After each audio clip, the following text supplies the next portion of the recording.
The Salty Dog Diner was aggressively normal. It was a pocket of civilian respite, clinging to the edge of Naval Amphibious Base Coronado, a place where the salt in the air was from the ocean, not from the sweat of day-long drills. The vinyl on the booth seats was cracked like old leather. The scent of stale coffee and frying onions was a permanent part of the atmosphere, and the jukebox in the corner played a steady, unobtrusive stream of classic rock. For the men of SEAL Team 5 Alpha Platoon, it was neutral ground. At table 6, Petty Officer First Class Mike "Shark" Finnegan was holding court. He was a monument of a man, with a neck as thick as a fence post and shoulders that seemed to test the structural integrity of his civilian t-shirt. His laughter was a percussive boom that made the salt shakers dance. Across from him, 3 younger SEALs, fresh-faced and lean, hung on his every word. They were celebrating the end of a brutal 2-week training cycle, and Shark, their platoon's leading petty officer, was the center of their universe. "So the instructor, this little dude from Quantico, he looks at me," Shark bellowed, leaning forward over a half-eaten burger, "and he says, 'Petty officer, your technique lacks finesse.' Finesse!" He slapped the table and the silverware jumped. I told him, "Sir, in my line of work, finesse is what happens when the big, ugly rock I throw lands exactly where I want it to." The younger SEALs erupted in laughter. They were invincible, soaking in the borrowed glory of a man who had kicked in doors and walked through fire from the Hindu Kush to the Horn of Africa. Standing by the service station, refilling a caddy with ketchup bottles, a young woman named Anna watched them with a practiced indifference. To the casual observer, she was just part of the diner's machinery. Her light brown hair was pulled back in a simple, severe ponytail. Her uniform, a faded black polo shirt with the diner's logo, black slacks, and comfortable worn-out sneakers, was designed to make her disappear. She was slender, with a quiet economy of motion that came from years of balancing heavy trays and navigating crowded spaces. She worked with a silent, unobtrusive efficiency. When she spoke to customers, her voice was soft, her smile polite but distant. She was the off-duty waitress picking up a double shift for a friend. She was just Anna. Nothing more. She saw Sharp's group as she saw all the military crews who came in, loud, confident, and blissfully unaware of the world outside their own sphere of excellence. They saw her too, but only as a function, a hand that refilled their Cokes, a voice that asked if they wanted fries with that. They never looked her in the eye. She was furniture, and that was exactly how she liked it. "Hey Anna, table 4 needs a check," grunted her boss Sal from behind the grill, his apron stained with a map of the day's specials. "On it," she replied, her voice barely a murmur. As she turned, she caught a glimpse of Shark again. The big SEAL had stopped talking. His hand, which had been wrapped around a glass of iced tea, was resting oddly on the table. His face, usually a mask of boisterous confidence, seemed slack. A strange pallor was creeping up his thick neck, a grayish tint that stood out against his sun-weathered skin. The laughter at the table died down as one of the younger SEALs noticed the change. "Shark, you good, man?" he asked, nudging his leader's arm. Shark didn't answer. His eyes, which had been crinkling with laughter moments before, were now wide and unfocused. He made a faint gasping sound, like a fish pulled from water. It was a small, tight, desperate noise that was instantly swallowed by the diner's ambient chatter. Anna froze. The ketchup bottle in her hand suddenly felt impossibly heavy. Every instinct, honed and buried and ruthlessly suppressed for 3 long years, screamed at her. The specific angle of his head, the faint, almost imperceptible twitch in his jaw, the way the veins on his forehead stood out in stark relief. It wasn't a joke. It wasn't a man choking on a piece of steak. It was something else. Something fast and violent and final. One of the young SEALs, a kid named Miller, laughed nervously. "Come on, Shark, quit messing around. You're scaring us." Then, with a sudden, shocking finality, Mike, Shark, Finnegan pitched forward. His massive chest hit the edge of the table with a dull, heavy thud that silenced the entire diner. A glass of water tipped over, spilling a slow, creeping tide across the Formica. For a heartbeat, there was absolute silence. The jukebox was still playing, a lonely island of sound in a sea of disbelief. Then, the spell broke. A woman at a nearby table screamed. One of the young SEALs shot to his feet, his chair screeching against the linoleum. "He's not breathing! Somebody call 911! Chaos erupted. People were standing, shouting, pointing. Sal fumbled for the phone behind the counter. The young SEALs, trained for combat in any environment, were suddenly lost. Their leader, their rock, was down. Anna didn't move. She just watched, her face a pale, unreadable mask. The world seemed to slow down, the frantic noises of the diner fading into a dull roar. In her mind, the scene was already stripped of its civilian veneer. This wasn't a diner anymore. It was a hot zone, and there was a casualty in the open. The 911 call, routed from the civilian dispatcher to the base, was answered with military efficiency. The Salty Dog Diner was technically off base, but its proximity meant the naval base Coronado fire and paramedic unit was seconds faster than the city's. Within 3 minutes, the wail of a siren grew from a distant cry to a building-shaking roar. A Navy ambulance, emblazoned with the seals of the Department of the Navy, screeched to a halt outside, its lights painting the diner's windows in frantic strobes of red and white. 2 men in navy blue paramedic uniforms burst through the door, carrying a heavy-duty medical pack and a defibrillator. They were Navy hospital corpsmen, wearing the patches of their station. The lead medic, a petty officer second class named Davies, was all sharp angles and sharper attitude. He had a pencil-thin mustache and an air of supreme confidence. His partner, a younger, less assured corpsman named Riley, followed in his wake. "Everybody back, give us room to work," Davies commanded, his voice slicing through the panic. The young SEALs, relieved to have authority on the scene, immediately cleared a path. They had already pulled Shark from the booth and laid him on the floor. One of them was attempting CPR, his compressions looking clumsy and desperate on his friend's massive chest.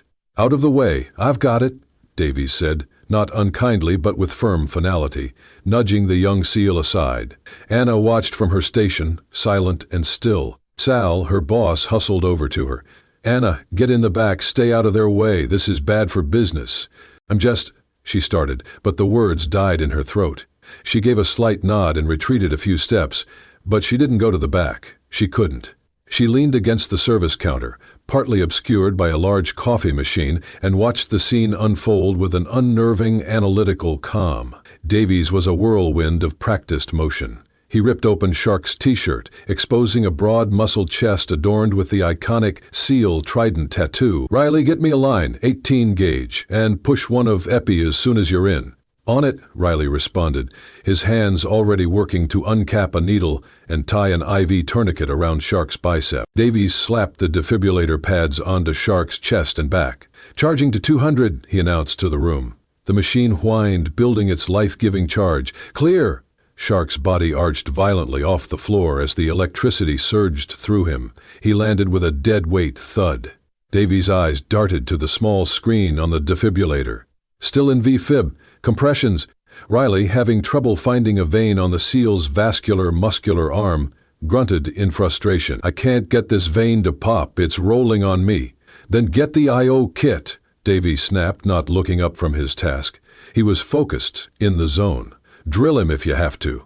We need access now." The intraosseous drill was a small pistol-shaped device designed to drill directly into the bone marrow to establish an emergency vascular line. It was a fast and effective but brutal procedure. The sound of the drill's high-pitched whir filled the diner, a sickening counterpoint to the desperate rhythm of chest compressions. From her vantage point, Anna saw it all, and she saw more. She saw the subtle but persistent distension of the jugular veins in Shark's neck. She saw the slight, almost imperceptible shift of his trachea, the windpipe in his throat, a few millimeters off-center. She saw the faint bruising high on his chest that his T-shirt had hidden. These were small details, a constellation of symptoms that painted a picture entirely different from the one the paramedics were seeing. They were treating a cardiac event, a catastrophic failure of the heart's electrical system. They were following their training perfectly, a textbook response to ventricular fibrillation, but their diagnosis was wrong. The V-fib wasn't the cause, it was a symptom. Anna felt a cold dread creep up her spine. They could shock him a dozen times. They could pump him full of every cardiac drug in their kit. It wouldn't matter. They were trying to fix a faulty wire in a house that was collapsing from a broken foundation. Davies delivered another shock. "Clear!" The body jumped again. Nothing. Still no change. "Push another amp of epi and one of bicarb," he ordered. Riley, having successfully established the IO line in Shark's tibia, began injecting the drugs. One of the young SEALs, his face pale with fear, grabbed Davy's arm. "Isn't it working? Why isn't it working?" "His heart's not responding," Davy said, his own frustration beginning to show. "It's a persistent fibrillation. Sometimes we can't get them back." The words hung in the air, heavy and final. The SEALs looked at each other, their invincibility shattered.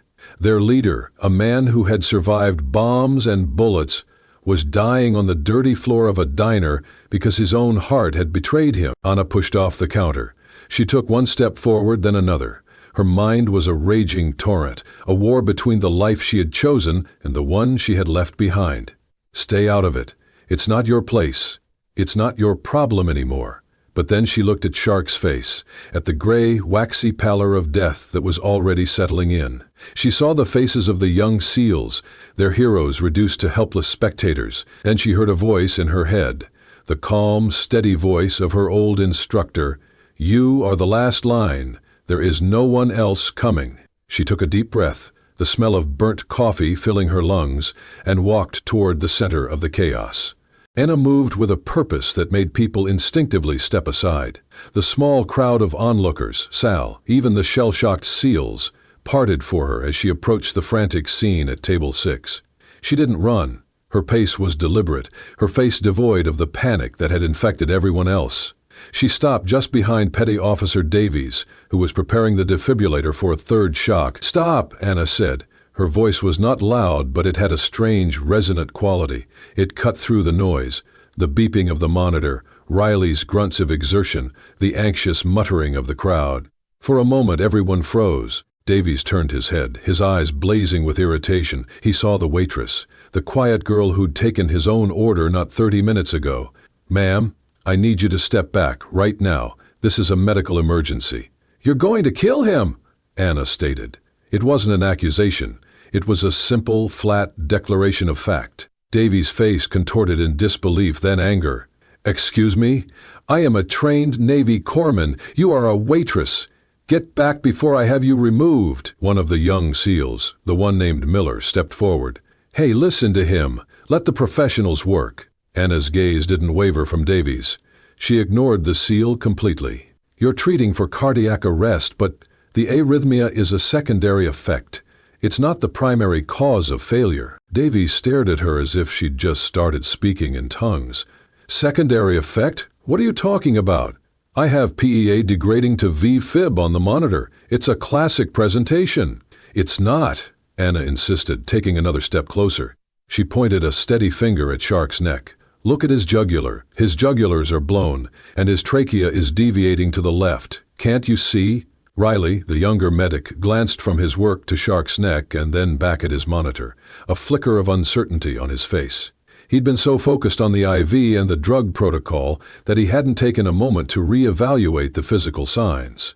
Davies, however, was too proud, too invested in his own diagnosis. "He's a big guy, he's hypoxic, of course his veins are going to pop," Davies snapped dismissively. "You're seeing things that aren't there. Now for the last time, step away." He turned back to his machine, charging to 360. "No." Anna's voice was suddenly sharp as a razor's edge. She reached out and placed her hand flat on the defibrillator, physically stopping him. "If you shock him again, you'll just put more strain on a heart that's already being crushed." Davies swatted her hand away. "That's it. Sale, get your employee. Riley, call base security."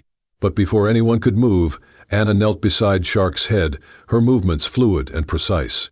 She placed 2 fingers on either side of his throat, her touch light and diagnostic. She tilted his head gently, her eyes scanning his upper chest. "Here," she whispered, mostly to herself. She indicated a faint, purplish discoloration high on the right side of his chest, almost on his shoulder. "It has a blunt force trauma injury, recent, probably within the last 48 hours. He has a tension pneumothorax. His right lung has collapsed and it's pumping air into his chest cavity, creating a pressure pocket that's compressing his heart and his good lung. It's called obstructive shock. You're not fixing the arrhythmia because his heart physically can't beat." The diner was utterly silent. The jukebox had finally stopped playing. The level of detail, the confidence, The sheer, unadulterated authority in her voice was so at odds with the girl in the diner polo shirt that it created a cognitive dissonance that stunned everyone, including Davies. He stared at her, his mouth slightly agape. Everything she had said was a valid medical possibility, a cascade of symptoms for a tension pneumothorax. It was something they drilled for in combat trauma courses, but here, on a diner floor, with a man who had walked in laughing, it hadn't even crossed his mind. That's impossible, he stammered, but his voice had lost its conviction. There was no report of trauma. He's a SEAL, Anna said, her voice cold. His entire life is a report of trauma. Did you ask? Did you even look? She looked directly at the young SEAL. Did he take a hard fall? Hit a wall in the shoot house? Hard parachute landing in the last couple of days? The SEALs exchanged a glance. Miller's eyes widened in dawning horror. Yesterday, he said, his voice a croak. During the breach training, the explosive charge on the doorframe, a piece of the frame blew back. It hit him square in the chest, knocked the wind out of him. But he shook it off, said he was fine. He's Shark. He's always fine. A collective gasp went through the small crowd. Davies' face went white. He looked from the now obvious bruising on Shark's chest to Anna's calm, accusatory eyes. She was right. He had tunnel vision. He had seen the heart rhythm on the screen and had stopped seeing the patient. He had been so focused on following the steps that he had missed the cause. Anna was already moving. I need a needle, a big one, 14 gauge or larger. Riley, the younger medic, instinctively reached for his kit. Don't touch that, Davies barked, his authority reasserting itself out of pure reflex and shame. We don't know that for sure. We can't just go poking holes in him based on her guess. Anna looked up at him, and for the first time, a flicker of something hard and dangerous showed in her eye. He has less than a minute, maybe less. We can debate your professional pride over his dead body, or you can give me the damn needle. Her words hit him like a physical blow. The choice was stark, brutal, and public. Before Davies could form a reply, Riley, making a decision that would alter his career, pulled a long, thick angiocath from the kit and held it out to Anna. Here, Riley said, his voice trembling slightly. Take it. Anna took the needle without a word, her focus entirely on the dying man in front of her. The waitress was gone. In her place was someone else entirely. The world narrowed to a tiny patch of skin on Shark's chest. For Anna, the background noise, the horrified gasps of the onlookers, Sal's frantic whispering, the distant approaching siren of a second response unit, all faded into an irrelevant hum. There was only the casualty, the mission. Her movements were a study in practiced grace. She took the 14-gauge needle from Riley, its plastic sheath still in place. Her hands were rock steady, her brow furrowed in intense concentration. She was no longer Anna, the waitress. She was a technician, a surgeon, a savior. Davies stood frozen, a statue of impotent fury and dawning humiliation. He watched as this woman, this complete unknown, prepared to perform a procedure that, if she was wrong, could fatally puncture a lung or an artery. It was a field procedure, a last resort. What are you doing? He managed to choke out, the words feeling like sand in his mouth. Needle decompression, Anna said without looking up. She was palpating Shark's chest, her fingers moving with an expert's touch, finding the precise location. Second intercostal space, mid-clavicular line, right over the third rib to avoid the neurovascular bundle underneath. The jargon, so specific and so correct, was another small shock to the system for the two corpsmen. It wasn't something you learned from watching medical dramas on television. She found her spot. She looked at the young SEALs. Hold him down. His body might jerk. They obeyed without question, their trust having shifted completely from the uniformed paramedic to the quiet waitress. They placed firm hands on Shark's shoulders and legs. Anna uncapped the needle, revealing a 3-inch spike of polished steel. She held it like a dart, positioning the tip against Shark's skin. For a split second, she paused. Her eyes closed. It was a silent, reflexive prayer or a final mental checklist. No one could tell. Then her eyes opened, clear and focused. With a single, smooth, and decisive motion, she pushed the needle in. It went deep, past the skin, fat, and muscle. She pushed until she felt a distinct pop, as the needle pierced the pleural lining of the chest cavity, and then came the sound. It was a soft but distinct hiss, the sound of escaping air, a quiet, steady sizzle, a shash. It was the sound of a week's worth of trapped pressure being released from the prison of Shark's chest, the sound of a dying heart suddenly having room to beat. Anna held the catheter perfectly still as the air rushed out. Davy's eyes were glued to the defibrillator monitor. The chaotic, jagged line of ventricular fibrillation on the screen wavered. It shuddered, and then it converted. A single, beautiful, perfect sine wave bloomed across the screen. A sinus rhythm. A heartbeat. "He's got a rhythm," Riley breathed, his voice filled with utter astonishment. "Spontaneous circulation. We have a pulse." A collective sigh of relief, so profound it was almost a sob, swept through the diner. The young SEALs looked at each other, tears welling in their eyes. Shark's massive chest rose and fell on its own. It was a shallow, ragged breath, but it was his. His eyelids fluttered. The ghastly gray pallor began to recede, replaced by a slow, creeping flush of life. Anna carefully withdrew the needle, leaving the flexible plastic catheter in place to act as a one-way valve, allowing any remaining air to escape without letting more in. She taped it down with a piece of medical tape Riley handed her, her movements economical and sure. Her job was done. She sat back on her heels, the adrenaline beginning to recede, leaving a hollow ache in its place. The noise of the diner came rushing back in. The spell was broken. She was suddenly aware of everyone staring at her, the awe, the confusion, the outright shock on their faces. She looked down at her hands. They were steady, but they felt alien, like they belonged to someone else. A smear of Shark's blood was on her knuckle. Davies just stared, his face a perfect blank mask of disbelief. He had been so wrong. So arrogantly, dangerously, almost fatally wrong. And this waitress, this girl he had dismissed and threatened, had not only been right, but she had saved a man's life, with a level of skill and composure he had only ever seen in the most senior trauma surgeons. Who was she? Before anyone could ask the question, the diner doors burst open again. This time, it wasn't more paramedics. It was a man who carried an aura of absolute authority. He was tall and lean, in his late 50s, wearing the crisp khaki uniform of a Navy captain. On his collar were the twin silver oak leaves, but more importantly, the Staff Corps insignia of the Medical Corps. He had sharp, intelligent eyes that took in the entire scene in a single, sweeping glance. The prone SEAL on the floor, the kneeling waitress, his own stunned corpsman, and the high-tech medical gear scattered around them. His was Captain Evans, the chief of medicine for the entire naval amphibious base. He had heard the call come in for a SEAL coating just outside the gate and had responded in his personal vehicle, fearing the worst. His eyes fell on the improvised chest tube, the steady rhythm on the monitor, and the slowly recovering SEAL. Then his gaze shifted to Anna, who was now quietly trying to stand up, to fade back into the background she so desperately craved. "What happened here?" Captain Evans asked, his voice calm but demanding. Davies, his face flushed with shame, opened his mouth to speak, but no words came out. He didn't know where to begin. Captain Evans's presence instantly changed the atmosphere in the diner. The frantic energy of the emergency was replaced by the silent, weighty pressure of high command. He was the kind of officer whose quiet questions felt more intimidating than another man's shouts. His gaze swept over the scene, missing nothing.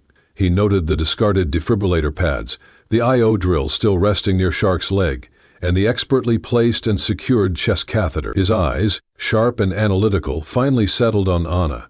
She had managed to get to her feet and was unconsciously wiping her bloody hands on her cheap diner apron, a gesture that was so at odds with the life-saving procedure she had just performed. "Petty Officer Davies," Captain Evans said, his voice low and even, but with an undeniable edge of steel. "Report." Davies snapped to attention, or as close as he could in the cluttered space. He looked from the captain to Anna and back again, his professional composure completely shattered.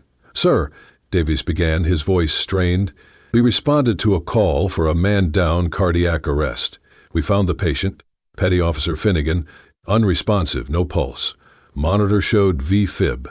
We initiated ACLS protocol, administered 2 shocks, 200 and 360 joules with no conversion. pushed epinephrine and bicarbonate via an IO line. He paused, taking a shaky breath. This was the hard part. Sir, the waitress, he gestured vaguely at Anna. She intervened. Captain Evans's eyebrow arched slightly. He looked at Anna again, a longer, more appraising look this time. She stood silently, her eyes fixed on the floor, wishing she could become invisible. Intervened? The captain prompted. Elaborate, petty officer. She claimed we had misdiagnosed, sir, Davies said, the words tasting like ash. She insisted the primary cause was a tension pneumothorax, secondary to a blunt force trauma injury. She was correct, sir. The admission hung in the air. For a military man, especially a medic, to admit such a fundamental error in front of his junior, the patient's teammates, and a superior officer was an act of profound humiliation. Captain Evans's gaze shifted to the younger medic. Petty Officer Riley? Riley, who was still monitoring Shark's vitals, looked up. It's true, sir. She pointed out the JVD and tracheal deviation. One of his teammates confirmed a recent chest injury. She performed a needle decompression. The patient's rhythm returned almost immediately. He pointed to the monitor. He's been stable ever since. The captain knelt beside Shark, his movements as fluid and practiced as Anna's had been. He gently palpated Shark's neck, checked his pupils, and listened to his breathing. He examined the catheter Anna had placed, noting its perfect angle and placement. He looked at it for a long moment, a flicker of something unreadable in his eyes. It was textbook perfect, the kind of work you see from someone who has done it 100 times, not someone guessing on a linoleum floor. He stood up and turned his full attention back to Anna. The entire diner seemed to be holding its breath. The young SEALs watched, their faces a mixture of gratitude and intense curiosity. Sal stood by the grill, his jaw slack. Davies and Riley stood like statues, awaiting judgment. Ma'am, Captain Evans said, his voice softer now, almost gentle. I'm Captain Evans, the base chief of medicine. May I ask your name? Anna, she replied, her voice barely a whisper. Anna, he repeated, testing the name. You have prior medical training. It was the question she had been dreading, the question that threatened to unravel the quiet, anonymous life she had so carefully constructed. She gave the answer she always gave, the one that was technically true but revealed nothing. I was a corpsman. A while ago. Davies flinched. A corpsman. One of them. It made her intervention simultaneously more understandable and more damning to his own failure. He had dismissed a fellow medic, a sister in the trade. But Captain Evans wasn't satisfied. A standard hospital corpsman, even one who had served in a fleet hospital or on a ship, wouldn't necessarily have the diagnostic coolness or procedural confidence to override an active emergency scene and perform a needle D on a SEAL in front of his team. That took a different level of training, a different level of certainty, a different kind of fire. His eyes, trained to see the smallest detail, roamed over her, her simple uniform, her worn sneakers, the severe ponytail. And then he saw it. As she had worked on Shark, the sleeve of her right polo shirt had gotten pushed up slightly, and there, on the inside of her forearm, just visible past her wrist, was a hint of faded black ink. It was mostly covered by her sleeve and the angle of her arm, but he could make out the coiled tail and the distinctive spade-shaped head of a serpent. It wasn't just any tattoo.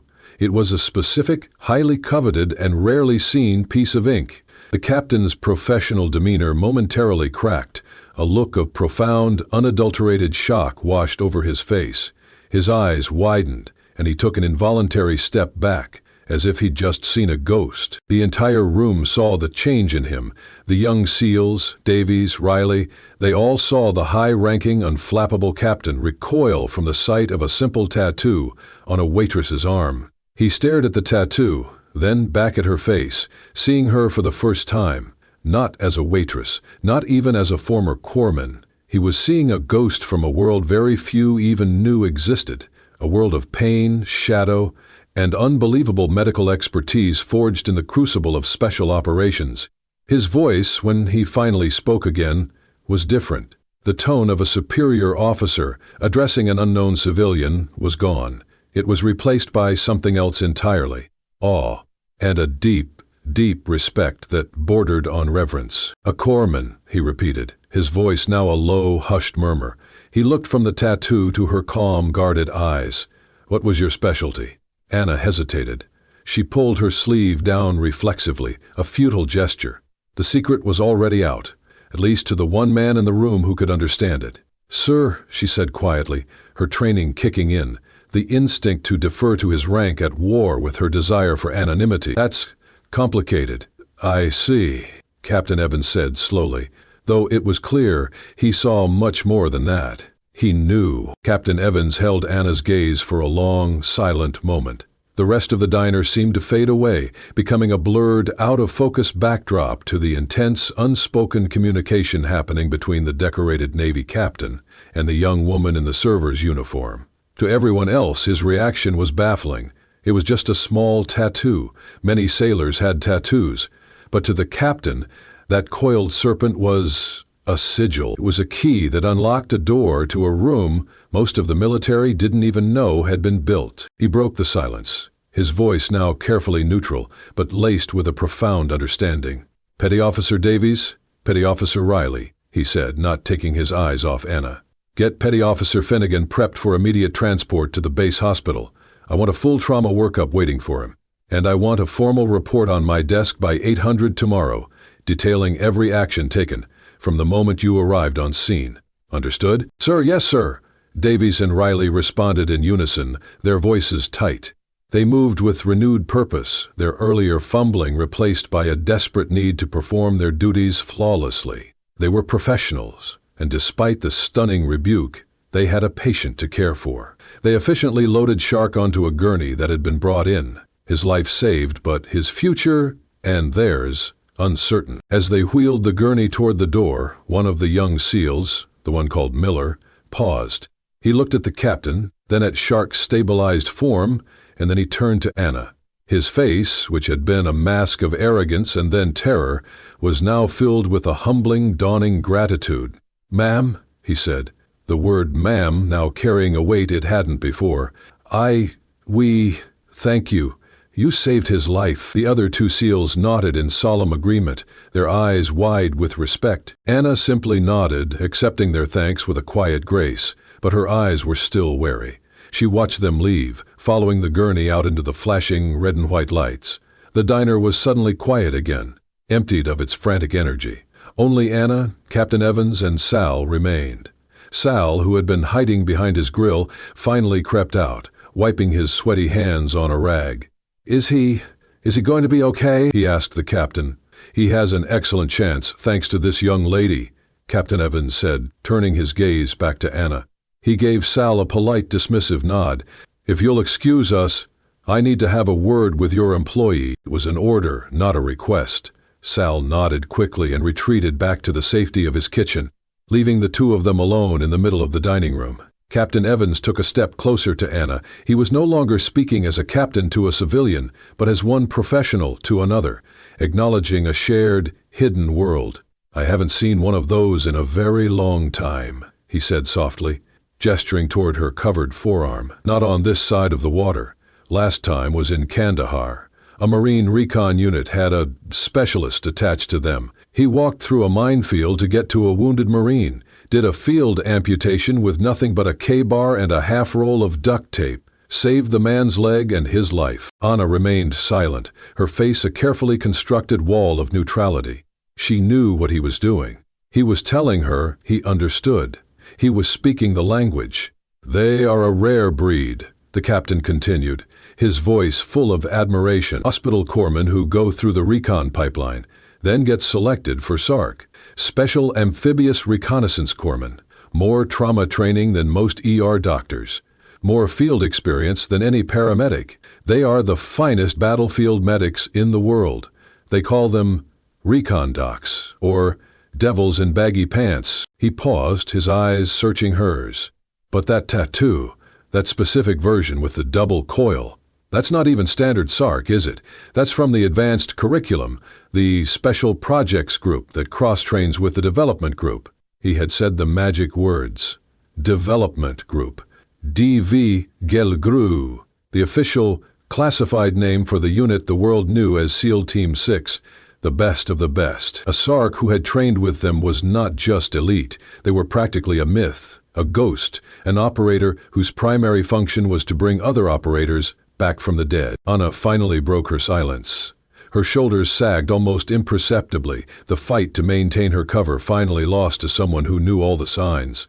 "I just serve coffee now, sir," she said, her voice tired.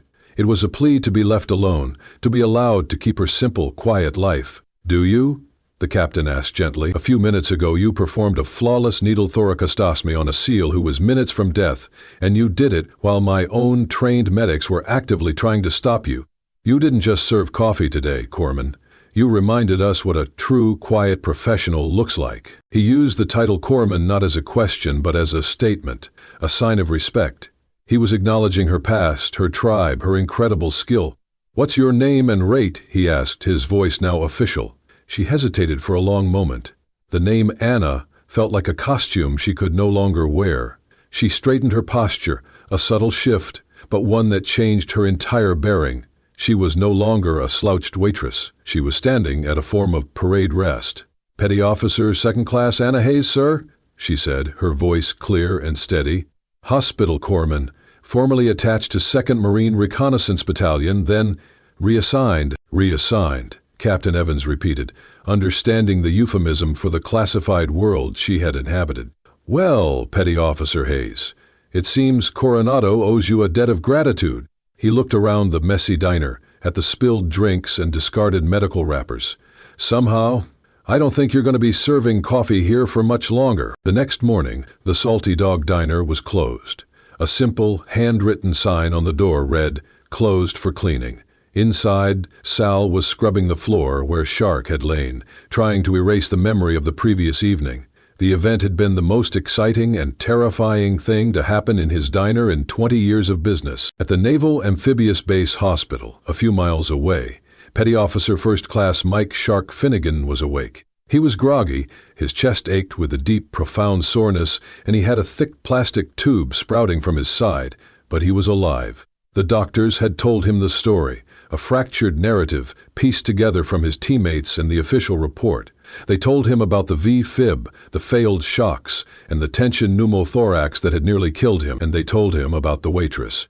His teammates from Alpha Platoon sat by his bedside, their usual boisterous energy replaced by a somber gratitude. "She just knew, Shark," Miller said, his voice hushed. "She walked right up to Davies and told him he was wrong, called out the collapsed lung like she was reading a teleprompter. We thought she was crazy. Then she put that needle in you," another SEAL added. "The sound, man, the sound of the air coming out. It was like your whole body just relaxed. Then, poof, you were back." Shark listened, his brow furrowed. He was a man who dealt in certainties, in skill, in training. The idea of a random waitress possessing that kind of knowledge didn't compute. "A waitress," he grumbled, his voice hoarse. "Well," Miller said, shifting uncomfortably, "about that." Meanwhile, in a sterile, harshly lit debriefing room in the hospital's administrative wing, Petty Officer Davies and Petty Officer Riley stood at attention before Captain Evans. The captain sat behind a metal desk, a single file folder open before him. It was their report.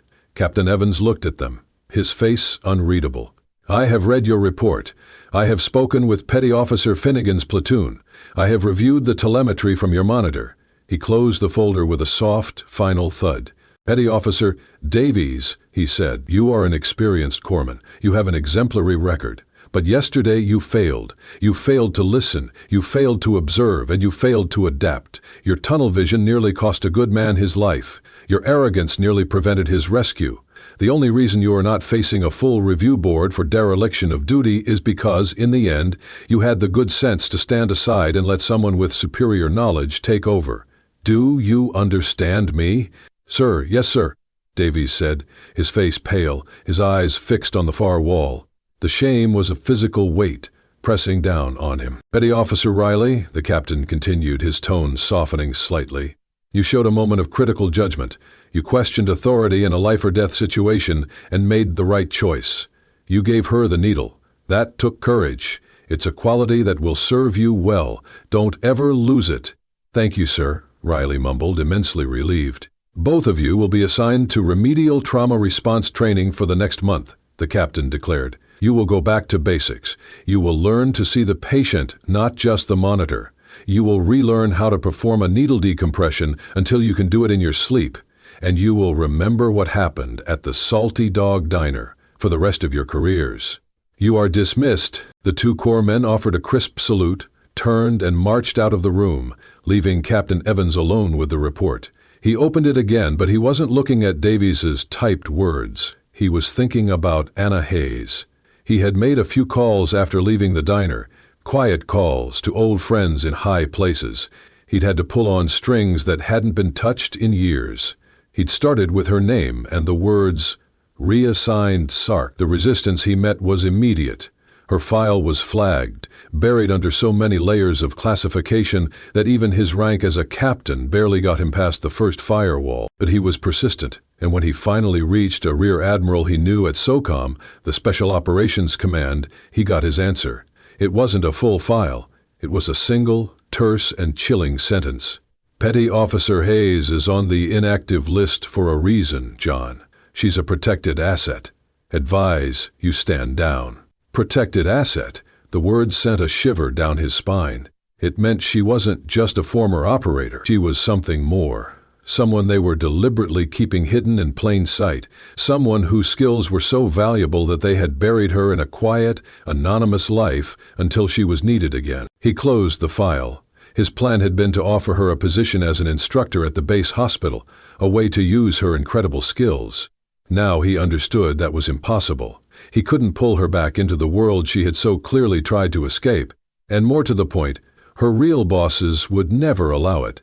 He wondered what had happened to make her leave that world. What mission, what loss, what single event had been so traumatic that a warrior of her caliber had decided to trade her scalpel and her K-bar for a coffee pot and an order pad. He looked out the window toward the ocean, the same ocean that had forged the SEALs she had saved and the recon Marines she had served. The Navy was a small world, but the shadows within it were vast and deep. Anna Hayes had walked out of one of those shadows and saved a life. Now, the best thing he could do for her was let her walk back into them, undisturbed. 2 days later, Anna was in her small, sparsely furnished apartment a few miles from the base. It was a transient's place with white walls, basic furniture, and no personal touches. There were no photographs, no keepsakes. It was a room, not a home. She had been fired from the diner. Sal had been apologetic but firm. "The Navy guys, they're all talking," he'd explained, avoiding her eyes. "It's too much drama, Anna. People are coming in just to stare at you, ask questions. It's not good for business. I'm sorry." She wasn't surprised. She had known the moment she'd taken that needle that her quiet life was over. She had already packed her single duffel bag. She was ready to move on, to find another town, another anonymous job. It was a pattern she knew well. A knock on her door startled her. She rarely had visitors. In fact, she'd never had one. She moved to the door, her body tense, her senses on high alert. Old habits died hard. She looked through the peephole and her heart sank. It was one of the young SEALs from the diner, Miller. He was standing in the hallway, looking nervous and out of place in his civilian clothes. He was holding a small, clumsily wrapped gift. Anna hesitated for a moment, then sighed and opened the door a few inches, leaving the chain on. "Can I help you?" she asked, her voice flat. Miller looked startled by her cautiousness, then seemed to understand. Ma'am? "Petty Officer Hayes. I'm sorry to bother you. I'm from the diner the other night. My name's Jake Miller." "I remember," she said. The guys from the team, we wanted to thank you properly," he stammered, holding out the gift. "Shark. Petty Officer Finnegan, he's doing great. They moved him out of the ICU this morning. The doctors said. They said if you hadn't done what you did, when you did, he'd be gone." He pushed the gift through the small opening in the door. "It's not much, just a gift card to a proper restaurant. We figured you were probably sick of diner food." Anna looked at the gift card, then back at his earnest, grateful face. She felt a pang of something she hadn't allowed herself to feel in years. A connection. She sighed again, a softer sound this time, and unlatched the chain, opening the door. "You shouldn't have," she said, taking the gift. "I'm glad he's okay." "Okay? You're kidding, right?" Miller said, his relief at her opening the door making him talk faster. "You're a legend on the base right now. They're calling you the Angel of the Salty Dog. No one can believe it. A waitress takes down 2 paramedics and saves a SEAL with a needle. It sounds like a movie." "I'm not a waitress anymore," she said quietly. I got fired. Miller's face fell. Oh man, because of us? Because of what happened? That's not right. It's okay, she said, leaning against the doorframe. It was time to move on anyway. An awkward silence fell between them. He had come to say thank you, and he had, but he was clearly reluctant to leave. He was looking at her with a kind of hero worship that made her deeply uncomfortable. So, were you really a corpsman? He finally asked, his curiosity getting the better of him. I was, she confirmed. What unit? He pressed. What unit? He pressed. Another. They defined themselves by the tribes they belonged to. Anna's face became guarded again. I was attached to the Marines. Oh, he said, a little disappointed. In the SEAL world, there was a friendly but distinct rivalry. Navy was Navy, Marines were Marines. But then he remembered Captain Evans' reaction, the look on the senior doctor's face. It didn't add up, but Captain Evans, he looked at you like he'd seen a ghost, Miller pressed, unable to let it go. And that tattoo on your arm, is that a unit thing? Anna instinctively pulled her sleeve down further. It's just a tattoo. He knew she was lying, but he also knew he was pushing his luck. He was talking to the woman who had saved his mentor's life. He owed her respect, and that meant respecting her boundaries. Right. Yeah, of course, he said, backing away. Well, anyway, thanks again, for everything. If you ever need anything at all, Alpha Platoon owes you. Big time. He gave her a final, grateful nod and turned to leave. As he walked down the hall, Anna watched him go. She looked down at the gift card in her hand. It was a small, simple gesture of thanks, but to her, it was a complication. It was a tie to this place, to these people, and ties were dangerous. She closed the door, locked it, and re-engaged the chain. She tossed the gift card onto the empty counter. Then she walked to her closet, pulled out her packed duffel bag, and placed it by the door. It was time to go. The ghost had been seen. It was time to find a new place to haunt. The next day, Anna was loading her duffel bag into the trunk of her beat-up, 10-year-old sedan when a sleek black government vehicle pulled up silently behind her. It was devoid of any markings, but its polished exterior and tinted windows screamed federal authority. Anna's body went rigid. Her eyes darted around the parking lot, assessing threats, planning escape routes. This wasn't a grateful SEAL. This wasn't a curious neighbor. This was something else. This was the world she had run from, coming to collect her.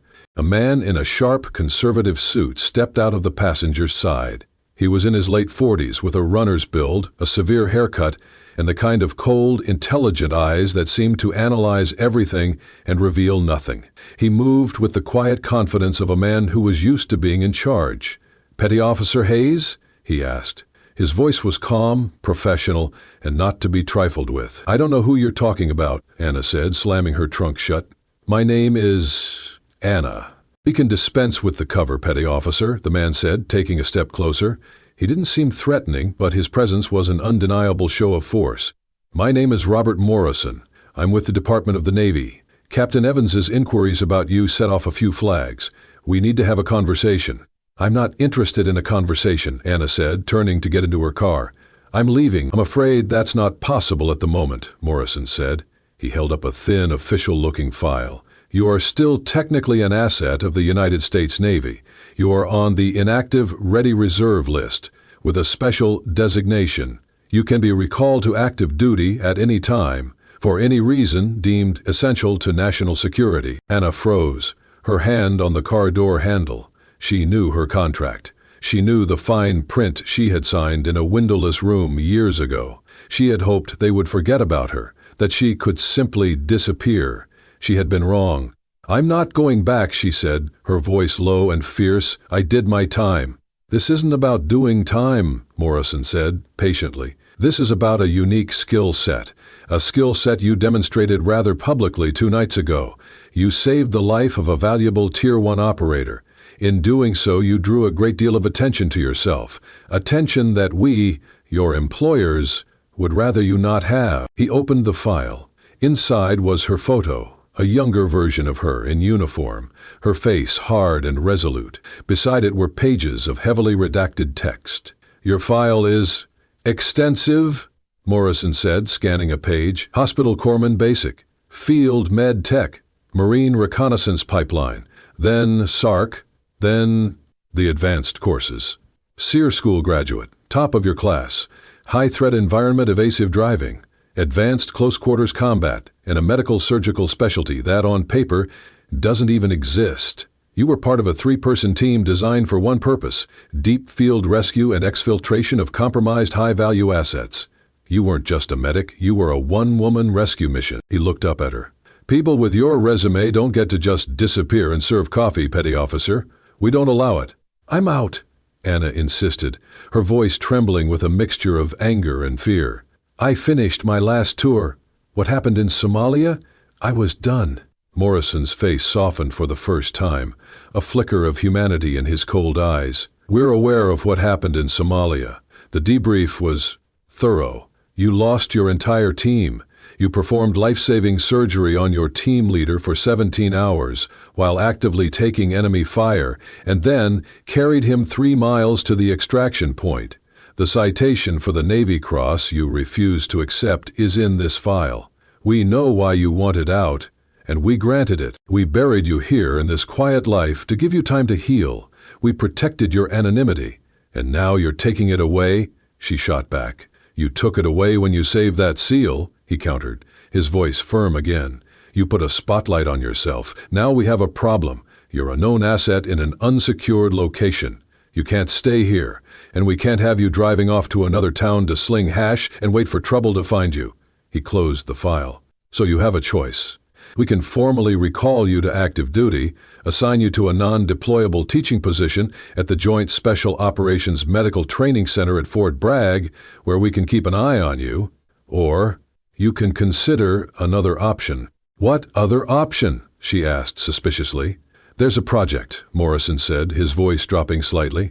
A new one. It requires a medical professional with your unique background. It's not field work, not exactly. It's a research and development role, stateside, quiet, but important. Very important. He held out a single unmarked card. The choice is yours. You can come with me now and we'll start the paperwork for your reinstatement. Or you can take this card, drive away and think about it. The number on the card will only work once. You have 24 hours to use it. After that, the offer is withdrawn and your recall to Fort Bragg becomes a formal order. He placed the card on the hood of her car. We invested millions of dollars in you, Petty Officer Hayes, he said as he walked back to his vehicle. We trained you to be the best. We don't just throw assets like that away. We hope you'll choose to continue serving, in whatever capacity you can. He got into the black car and it pulled away as silently as it had arrived, leaving Anna standing in the parking lot, the small, blank card sitting on the hood of her car, like a time bomb. She was trapped. They had found her, and they were giving her an order, wrapped in the illusion of a choice. Anna drove for hours, with no destination in mind. She drove east, away from the coast, away from the base, away from the life she had briefly known. The blank card Morrison had given her sat on the passenger seat, a silent, menacing presence. Fort Bragg, a teaching position. It was a prison sentence. She would be back in the machine, surrounded by the uniforms, the jargon, the culture she had tried so desperately to escape. They would put her in a box, label her instructor, and let her skills atrophy while they kept her under their thumb. It was a gilded cage, but a cage nonetheless. And the other option? The project? That was the real trap. It sounded safe, stateside, research and development. But in her world, those were code words. Research meant experimenting with new, dangerous field techniques. Development meant testing them. It was a side door back into the shadows, and she knew that once she stepped through it, she might never find her way out again. She thought about what had driven her out in the first place. Somalia, the dust, the heat, the endless grinding pressure. Her team, 2 operators, the best she'd ever known, and her. They were a family, and she had watched them die. She had held the life of her team leader, a man who was like a brother to her, in her hands for 17 agonizing hours. His blood soaking through her uniform, the sounds of enemy patrols just outside the ruined building where she'd set up her makeshift aid station. She had saved him. She had gotten him to the helicopter, but a part of her had died in that dusty, blood-soaked room. The part that could compartmentalize, the part that could see a body as just a machine to be fixed. She had started seeing the faces of her friends, her brothers, in every wounded soldier she treated. The cost had become too high. She pulled into a cheap motel off a lonely desert highway as the sun began to set, casting long shadows across the sand. She checked in under a false name, paid in cash. In her room, she sat on the edge of the lumpy bed and stared at the card. It was just a piece of white plastic the size of a credit card. It was completely blank except for a single 10-digit phone number printed in simple black font. No name, no agency. She knew what would happen if she called it. They would already know who and where she was. The number was a key coded to her. They would give her a time and a place, a quiet airfield, a private jet, and she would be gone, absorbed back into the classified world. And if she didn't call, the recall orders would be issued. Military police would find her within 48 hours, wherever she ran. They would be polite, professional, and implacable. Her life of anonymity would be over, replaced by a life of structured, supervised servitude. She lay back on the bed, her arm behind her head. Her sleeve rode up, and in the dim motel light, she saw the faded ink of the coiled serpent on her forearm. It seemed to mock her. It was a brand, a mark of ownership. She had earned it through blood and pain and sacrifice. She had once worn it with pride. Now it felt like a chain. Was there a third option? Could she run? Disappear so completely that even they couldn't find her? She had the skills. She knew how to create new identities, how to move through the world unseen. But for how long? She would be living the rest of her life looking over her shoulder. Every knock on the door, every unmarked car would send a jolt of fear through her. It was no way to live. She closed her eyes. She saw Shark's face on the diner floor, the gray pallor of death. She heard the hiss of air escaping his chest. She felt the jolt of life returning to him. She had saved him. And despite the chaos it had caused, despite the unraveling of her carefully constructed piece, she felt a flicker of the old satisfaction, the fierce, profound pride of cheating death, of using her skills to make a difference. Maybe that was the answer. Maybe she wasn't meant to serve coffee. Maybe she had been fooling herself, hiding from her own nature. She was a healer, a warrior, a protector. You can't run from what you are. With a sigh of resignation, she sat up. She picked up the motel phone, its plastic cool against her skin. Her fingers, the same fingers that had so deftly guided a needle into a dying man's chest, hesitated for only a second before dialing the 10-digit number on the card. The phone on the other end didn't ring. There was just a single soft click, and then silence. Anna waited. She knew they were listening. "This is Petty Officer Hayes," she said into the silence, her voice clear and steady. "I'm ready for my briefing." 2 weeks later, Petty Officer Mike Shark Finnegan walked out of the Naval Hospital at Coronado under his own power. He was leaner, and a long, fresh scar marked the spot on his chest where the surgeons had inserted a permanent chest tube before later removing it. But he was alive and expected to make a full recovery. His team was there to pick him up, the mood jubilant and relieved. As he was getting into the truck, Captain Evans approached him. "Finnegan," the captain said, offering a hand. "Good to see you on your feet." "Thanks to you and your people, sir," Shark said, shaking his hand firmly. "And that waitress, have you seen her? I wanted to thank her myself. I went by that diner, but they said she was gone." Captain Evans's expression was carefully neutral. "She moved on. She was a transient from what I gathered, just passing through." Shark looked disappointed. "Well, if you ever hear where she landed, you let me know. I owe her more than a beer. I owe her everything." "I'll do that," Captain Evans lied smoothly. He knew he would never see Anna Hayes again. He also knew that she was exactly where she was supposed to be. His inquiries had been met with a wall of silence, but a few days ago he had received a one-line, encrypted email from his Admiral contact at SOCOM. It simply read, "Asset has been reassigned to Project Chimera. She is fine. Stand down." Project Chimera. He had no idea what it was, and he knew better than to ask, but he knew it was something important, and he knew Anna was at the heart of it. Miles away, at the Salty Dog Diner, life had returned to normal. Petty Officer Davies and Riley were regular customers now. They were different men, humbled. They were quieter, more observant. They tipped well and were unfailingly polite. One afternoon, Davies was sitting in the same booth where Shark had collapsed, drinking a cup of coffee. He looked at the spot on the floor, now scrubbed clean, and felt a familiar pang of shame, but it was mixed with something else now. respect. He had learned a powerful lesson that day. That expertise doesn't always wear a uniform. That true confidence is quiet, while arrogance is loud. He was a better medic now, and he owed it all to a waitress he would never be able to thank. The young SEAL Jake Miller thought about her often. He kept the secret of her tattoo, of Captain Evans's reaction, to himself. It was a piece of the puzzle he knew he wasn't meant to solve. But sometimes, during a brutal training dive or a long, punishing run, when he felt like he had nothing left, he would think of the quiet, unassuming woman who had walked into chaos and faced down death with nothing but her own 2 hands and an unshakable will. And he would push a little harder. The legend of the Angel of the Salty Dog became a quiet piece of Coronado folklore, a ghost story told among the operators and medics.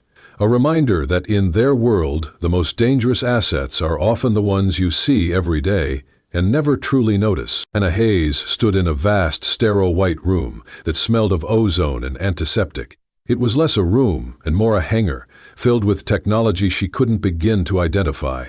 Holographic displays flickered in the air. Robotic arms performed delicate tasks with silent precision. And in the center of it all was a large, sealed medical-grade pod. Her waitress uniform was gone, replaced by a simple, practical, gray jumpsuit. Her hair was still pulled back in a severe ponytail. She looked just as unassuming as she had in the diner. But here, in this place, her quiet presence carried an immense weight.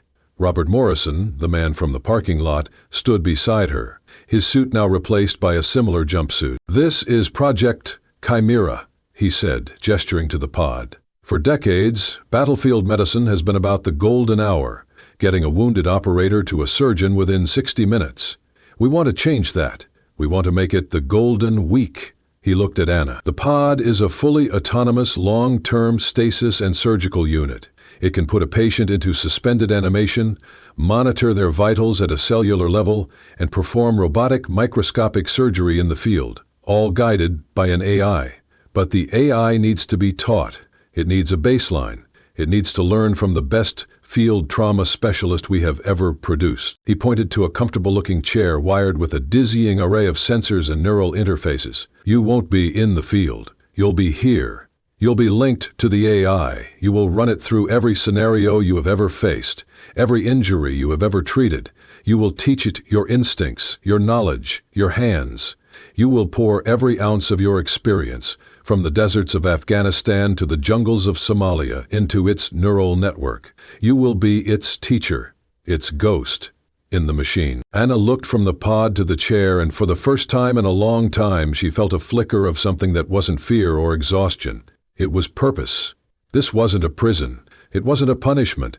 It was a chance to save not just one life but thousands, a chance to ensure that no other medic would have to go through what she did, to ensure that more brothers and sisters came home. "The men and women of my former unit," she began, her voice quiet but firm, "they operate on the edges of the map. They go where no one else can go, and when they get hit, they're often too far for help.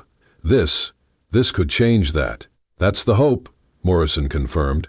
"You would be saving lives on a scale no single medic ever has." Anna walked toward the chair.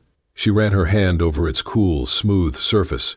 It was a long way from a diner in Coronado. She had run from her past, from the pain and the loss. But her past had found her, not to punish her, but to offer her a new mission, a different way to serve, a way to turn her ghosts into guardians. She sat down in the chair and looked at Morrison, her eyes clear and resolute. The waitress was gone. The refugee was gone. Petty Officer Anna Hayes, SARC, was back on duty. "Let's get to work," she said.